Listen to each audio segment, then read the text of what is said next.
Well, it's been a week since Joe Biden absolutely fell dead on stage in front of Donald Trump and all of America and internationally as well. And some interesting polling has finally come out. Before, there wasn't enough really data to know what had happened, but now it's conclusive what has happened since, and Donald Trump has gone up in waves. You'll remember that after Biden couldn't function even normally during the debate, that the media, high-ranking Democrats, donors were all calling for Joe Biden to step down. And so then the question was, who is going to replace him? So what I want to show you right now is there's new polling that just came out from Reuters showing what Donald Trump would look like head-to-head with other Democrats. So check this out right now. This is the list of Democrats that they chose. And I will say, and I found this incredibly interesting and kind of strange, Gavin Newsom wasn't included on this list. I don't know why that was. Obviously, that's kind of the guy who's been floated out there. I think he would be a horrible candidate for Democrats.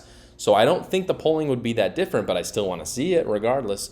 In any case, this is at 538. This is according to the Reuters poll. You have Pritzker versus Trump at the very top. A 6-point swing towards Trump. Whitmer. Again, Whitmer is kind of right there with Gavin Newsom. They said, Whitmer would be a strong candidate. Donald Trump is way above her. Bashir, he's way above in Bashir. Harris, he's somehow only 1 point ahead. Don't ask me how that's even possible. I don't even know if that's a legitimate poll at that point. But I will say this, and I'll talk about this a little bit more. Name recognition is huge. No one knows who Gretchen Whitmer is. Some of you who are into politics, you might know who Gretchen Whitmer is. That's awesome. But the average American doesn't know who she is. Every single person knows who Donald Trump is. And so either they're not going to vote for him, they already weren't going to vote for him, or if they're at the voting booth, they're going to vote for him over Gretchen Whitmer, who they've literally never heard of. And then, of course, Harris, they've heard of Kamala Harris. They know who Kamala Harris is, and they know, oh yeah, she's an actual liberal. I'll vote for her if she's a liberal. So I think that's the reason why that is. And then we'll skip Michelle Obama because I want to talk. That's the real talk of the town today. And then we go down to Biden. It's even with Biden. Again, some of you might have that question. Why is it even? Again, this is national polling. This isn't the Electoral College. So Donald Trump is totally still winning if they're even in the national vote.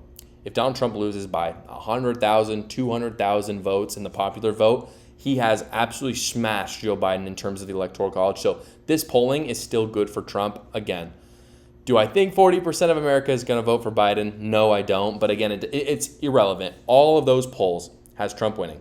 Michelle Obama was floated out there. The only one. Again, Trump is winning by like 6, 5, 4%. These are good, very good numbers against the other Democrats. Michelle Obama is 11 points up on Donald Trump. And here's the thing. I believe this poll wholeheartedly. Do I believe that if Michelle Obama ran, that she would destroy Donald Trump? 100%. Do I think she would be a good president? No. But she would have the backing of every single person. And we saw as her time as First Lady, and we still see that she's a very effective speaker. She's a good pusher of the Democrat agenda. So that is the person. If you're Donald Trump, you're looking at Michelle Obama and you're thinking, this is the one person that could beat me.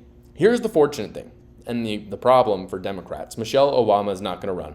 She said she's not going to run repeatedly. She said it when Hillary Clinton won, or didn't win rather, when she ran. She said it in 2020, and she's been saying it recently. She doesn't want to run. And why would she? You look at the life. Her and Obama and Barack Obama have profited off their political career.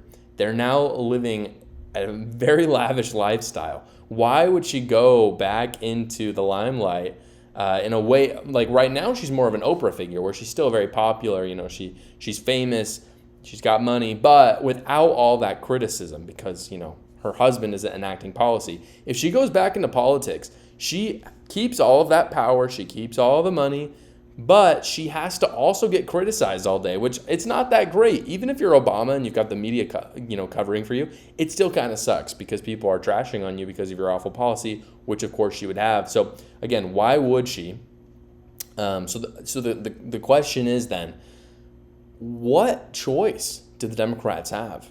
And I've said this from the beginning, from last week, or even way before that when people were theorizing that Biden would get replaced.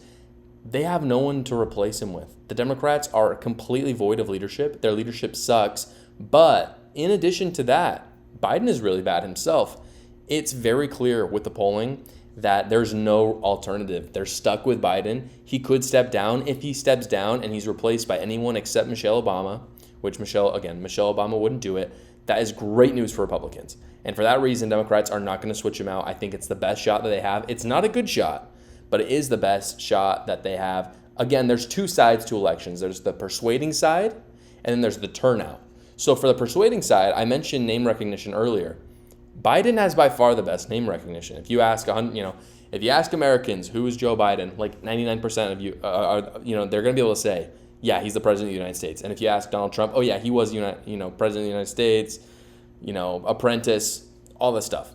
The name recognition is there. They know he's a Democrat, so they're going to vote for him if they're Democrats. But Gretchen Whitmer, even people like Gavin Newsom, they have no idea who this guy is. That's the reason why Michelle Obama is so, such an important force, and why you're seeing that in the polls is because she has the name recognition. Everybody knows who Michelle Obama is. People don't know who Gretchen Whitmer is. The second one is turnout. An act like switching a nominee out is not great for turnout, right? Because and believe me, having Biden as a nominee is not great for turnout either, which is one reason why Donald Trump is going to win. But when you see a party that's in disarray and say Biden gets switched out for Gavin Newsom and you say, I know who Biden was. I wasn't sure if I was going to show up to vote, but now they've switched him out with Gavin Newsom. I've never really heard of Gavin Newsom. Election day is going to come and go and you're not going to vote. You just forget to vote if you're a liberal, right? So turnout is going to be absolutely abysmal. It's going to be much better for Donald Trump, whose supporters are very excited. They are energized, and they're going to show up to vote in a way that, people are just not going to show up for Gavin Newsom. He has not made enough impact on the global stage or, the national stage. And for people who are into politics, I understand Gavin Newsom's a big name, but for the average day American, they're not going to know who he is unless they live in California. Same goes for Gretchen Whitmer, If you don't live in Michigan, you don't know who she is. It's how it is. And so for that reason, the Democrats are kind of screwed.